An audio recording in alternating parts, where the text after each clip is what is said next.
So yung mga retrat, pababa na ulit tayo. Kasi pagdating namin doon sa baba doon, yung paikot dito, ayan sarado siya. So bawal pumasok.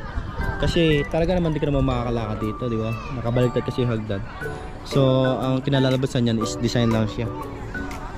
Design daw. So kaya kami ngayon is pababa na. Maraming tao, maraming umakyat. Ganda talaga. Kasi may kita mo talaga yung 360 view.